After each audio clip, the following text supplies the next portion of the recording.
वाह, क्या आईपीओ है। सात्विक एनर्जी का आईपीओ भी, इसकी मैनेजमेंट अभी कुछ ही देर में हमारे साथ जुड़ेगी भी। 19 से लेकर 23 सितंबर के बीच में आईपीओ खुला रहेगा। 442 से 465 रुपए का प्राइस बैंड है। 900 करोड़ रुपए जुटाने की योजना है। 700 करोड़ का फ्रेश इशू है। 200 करोड़ रुपए का ओएफएस है। आप इसे कैसे रीड कर रहे हो? देखिए, company leading module manufacturer in India है। और अगर हम ऊपर यहाँ पे अगर बात करें, बेसिकली जो सोलर फोटोवोल्टिक सेल्स मॉड्यूल्स वगैरह ये बनाते हैं, तो उस टर्म में इनकी ऑपरेशनल कैपेसिटी भी अच्छी खासी है। तकरीबन जहां तक मुझे ध्यान आता है 3.8 गीगावाट मॉड्यूल्स की है। तो काफी अच्छा हमें ये लगता है। अभी इंडस्ट्री में देखा जाए तो अच्छा ट्रैक्शन है। पहले भी एक दो आईपीओ इसी इंडस्ट्री से आए जिनमें भी एक अच्छा मोमेंटम देखने को मिला। और सबसे बड़ी बात है कि यहाँ पे वैल्यूएशन इन्होंने डिसेंट किया है, जो कि 28 प्राइस टू अर्निंग मल्टीपल पे आता है।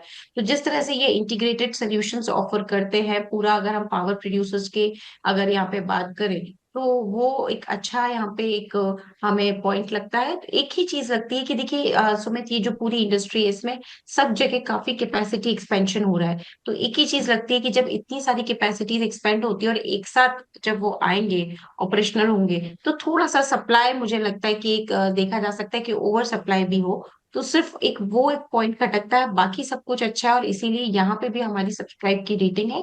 लिस्टिंग गेन के लिए भी लगाई है और लॉन्ग टर्म के लिए भी लगाई है। तो सात्विक एनर्जी भी हमें पसंद आ रहा है, listing gain long term perspective दोनों ही नजरिए से। तो हमारे साथ सात्विक की मैनेजमेंट भी मौजूद है। जरा उनसे भी बातचीत कर लीजिए और जो कंसर्न आपने रेज किए वो भी उनसे पूछ लिया जाए।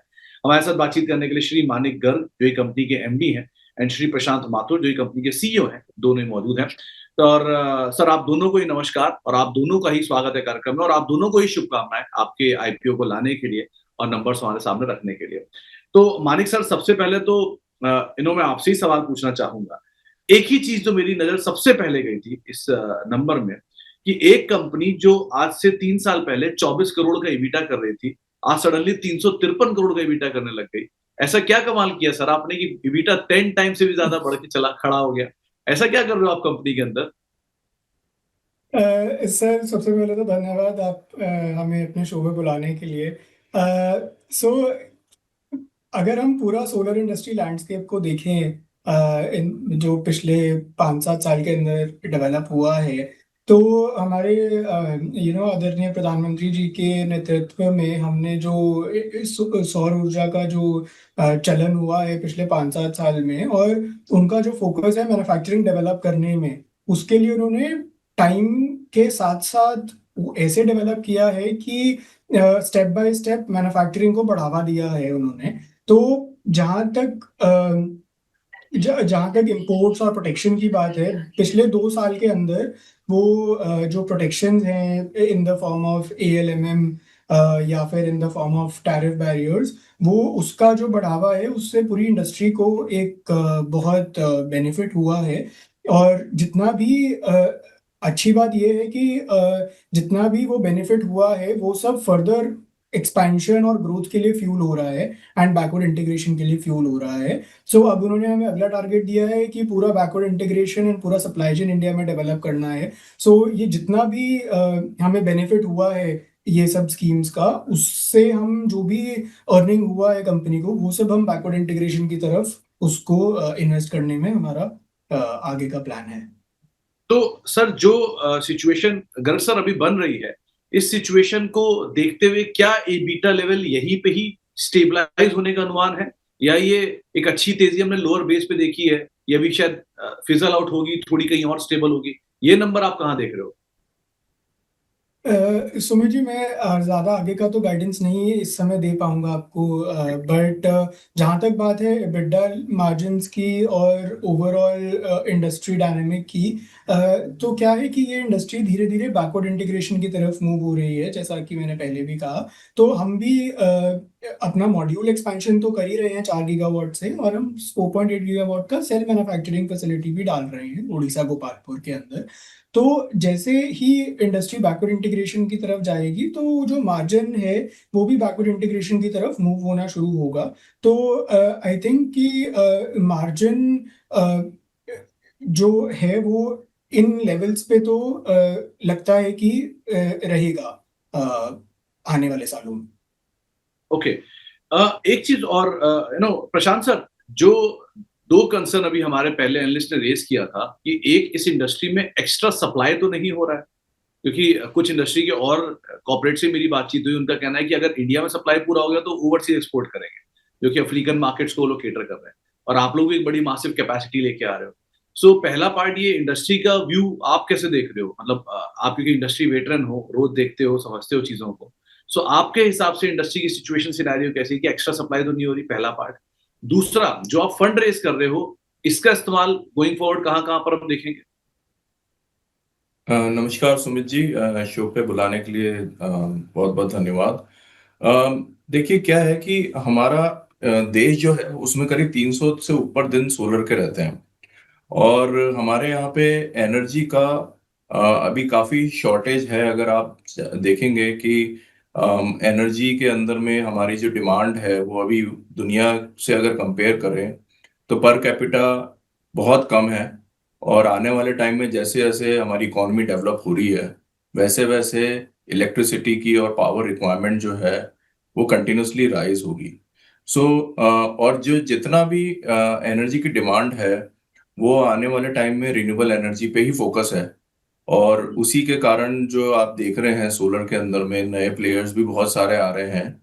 बट मैं ये सोचता हूँ, मैं ये समझता हूँ कि हम अभी जो सोलर का एक क्रांति है उसके हम शुरुआत में ही हैं।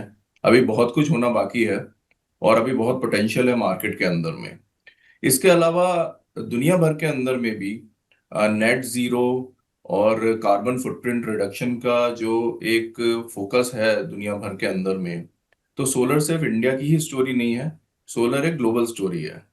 और इंडिया सिर्फ अभी जैसे इंडिया मार्केट बहुत स्ट्रांग है, बट आने वाले टाइम में बाहर के मार्केट्स भी हमारे लिए बहुत इम्पोर्टेंट होंगे फ्यूचर के अंदर में, और वहां से भी हमारी ग्रोथ फ्यूल होगी। अफ्रीका, साउथ अमेरिका और यूएस के अंदर में भी काफी एक्सपोर्ट होता है। बट ये सारे मार्केट जो है ये भी हमारी नजर में रहेंगे फ्यूचर के लिए। सो ग्रोथ तो हर तरफ है। अगर आप देखें कि व्हीकल्स जो हैं वो इलेक्ट्रिक व्हीकल्स की तरफ जा रहे हैं। अगर आप फ्यूल को देखें तो ग्रीन हाइड्रोजन की तरफ गवर्नमेंट का फोकस है, जिससे हम अपने आप को फ्यूल इंडिपेंडेंट भी बनाए। सो ये सारी इन सबको जनरेट करने के लिए भी जो पावर है वो सोलर से ही और रिन्यूएबल एनर्जी सोर्सेज से ही आनी है। तो हम ये मानते हैं कि अभी सोलर की काफी नेसेंट स्टेज है, बहुत कुछ होना बाकी है अभी। और जो फंड आप रेज कर रहे हो उसका आप इस्तेमाल उड़ीसा में एक यूनिट के लिए कर रहे हो, उसका कुछ डिटेल बताइए। तो मेजरली जो हमारा फंड्स है वो हमारा उड़ीसा के केपेक्स के अंदर में जा रहा है, मेजर पार्ट हम उसके अंदर में यूज कर रहे हैं। इसके अलावा अगर आप हमारा देखेंगे तो हमारा लॉन्ग टर्म डेट करीब 175 करोड़ का है, जो हम पे ऑफ करेंगे इससे। तो मेनली ये दो हमारे जो फोकस है इन इस फंड रेज का, ये दोनों उसी से कंप्लीट किए जाएंगे।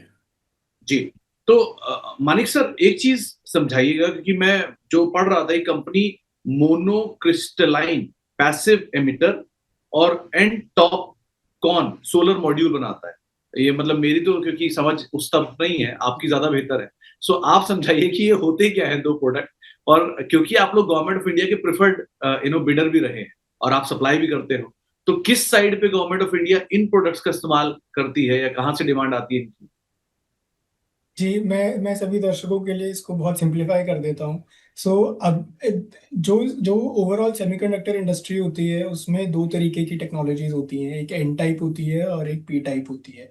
अभी तक मोनोपर्क तक जितनी टेक्नोलॉजी थी वो पी टाइप थी, और वो थोड़ी लो लेवल टेक्नोलॉजी थी क्योंकि एन टाइप टेक्नोलॉजी थोड़ी महंगी थी। जो टॉपकॉन के आगे जितनी भी टेक्नोलॉजी अब डेवलप होगी वो सब एन टाइप टेक्नोलॉजी होगी।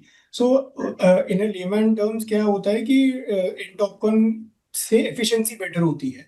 तो जहाँ पे सेम मॉड्यूल सेम साइज में मोनोपर्क 550 वॉट की पावर जनरेट करता है, टॉपकॉन वो 590 595 वॉट पीक तक की पावर जनरेट कर सकता है सेम साइज में। तो आने वाले समय में एन टॉपकॉन टेक्नोलॉजी ही सबसे लेटेस्ट टेक्नोलॉजी है और उसी के ऊपर ही आने वाले समय में डेवलपमेंट्स होगी। और सात्विक ग्रीन एनर्जी के बारे में अच्छी बात ये है कि हमारी कंपनी में हमारी मेजॉरिटी ऑफ द कैपेसिटी जो है वो लेटेस्ट प्रोडक्ट की है। तो इसीलिए हम, जैसा आपने कहा, हम हमेशा एक प्रेफर्ड सप्लायर रहते हैं सारे कस्टमर्स के लिए। तो ये मानिक सर, आप लोगों का, अगर मैं गलत नहीं हूं तो हेडक्वार्टर शायद पंजाब में है, राइट? सर तो हाँ, हमारा जो हेडक्वार्टर्स है वो चंडीगढ़ में है, बट हम गुड़गांव बेस्ड कंपनी है, सो हमारा कॉर्पोरेट ऑफिस गुड़गांव में है। हमारी पूरी टीम जो है वो गुड़गांव में बैठती है। हमारा मैन्युफैक्चरिंग यूनिट अंबाला के अंदर है, हरियाणा। अब इसीलिए मैं, क्योंकि ये पूछा इसलिए क्योंकि आपके जो नई कैपेसिटी लगा रहे हो, वो लगा रहे हो उड़ीसा में, एक यूनिट आप जी। लोग सप्लाई कर रहे हो गुजरात में, एक यूनिट सप्लाई कर रहे हो तेलंगाना में।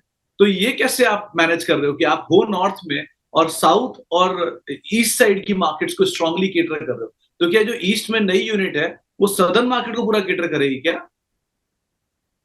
जी, तो जहाँ तक बात है हमारी मार्केट प्रेजेंस की, इंडिया के अंदर प्रेजेंट हैं। नॉट जस्ट नॉर्थ, हम नॉर्थ में बेस्ड हैं, बट हम पूरे इंडिया में सप्लाई करते हैं। हमारी चैनल डिस्ट्रीब्यूशन है, जो हमारे लार्ज कस्टमर्स भी हैं, सीएनआई स्केल के कस्टमर्स या डेवलपर्स या बड़ी ईपीसी कंपनीज, वो भी हम पूरे देश के अंदर सप्लाई करते हैं। तो हमारा स्ट्रैटेजी यही है कि नॉर्थ हमारा अंबाला प्लांट से हम नॉर्थ और वेस्ट को केटर करें, और जो हमारा ईस्ट में प्लांट आ रहा है उससे हम पूरा ईस्ट और साउथ को केटर करें। जबकि अभी भी हम साउथ और ईस्ट में सप्लाई करते हैं, बट उससे हमारा जो फ्रेट एफिशिएंसी है, कॉस्ट है, वो हमारा बेटर रहेगा। ओके, तो माथुर सर एक बात बताओ, ये ईपीसी और ओएनएम, इन दोनों को लेके अगर रेशियो को मैं डिसाइड करूं तो कितना बिजनेस किस साइड से आता है, कितना किस साइड से आता है, और ज्यादा मार्जिन आप किधर निकालते हो, ईपीसी में या ओएनएम में? देखिए, प्राइमरीली हम मैन्युफैक्चरर हैं। ईपीसी और ओएनएम जो है वो हमारा छोटा पोर्शन है। इसके अलावा हम सोलर पंप में भी काम करते हैं। सो ये जो हमारे डिविजन्स हैं, ये 5% ऑफ द रेवेन्यू है।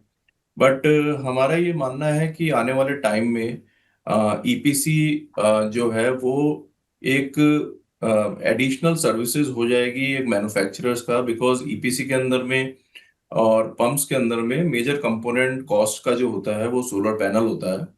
और जो एक प्योर प्ले ईपीसी है उसके अंदर में कॉस्ट कंट्रोल मुश्किल होता है, क्योंकि 60% कॉस्ट पैनल की होती है। तो हमारा आने वाले टाइम के अंदर में हमारा ये मानना है कि ये 5 से 10% के बीच में हमारा रेवेन्यू कंट्रीब्यूशन ईपीसी बिजनेस और ओएनएम बिजनेस के साथ में से आएगा हमारे को। ईपीसी हम ऑब्वियसली एक वैल्यू एडेड सर्विस है, तो उसमें margins are little more, because modules हमारे इंटरनली होते हैं। So it is always module margin plus EPC margin. So marginally higher margins होते हैं उसमें सोलर मॉड्यूल से। ओके, और लास्टली ये, क्योंकि आपने वो पंप की भी बात की है, पीएम कुसुम में भी आप लोग बिड करते हो क्या? जी हाँ, हम लोग पीएम कुसुम के अंदर में, कुसुम बी के अंदर में सोलर पंप लगाने का भी काम करते हैं, और हम उसके अंदर में काफी एक्टिवली बिडिंग कर रहे हैं। ये हमारा डिवीजन जो है ये हमने लास्ट ईयर इंक्यूबेट किया था, और इस साल भी हम सब्सटेंशियल काम करेंगे, और आने वाले टाइम में हम उसके ऊपर काफी काम करेंगे।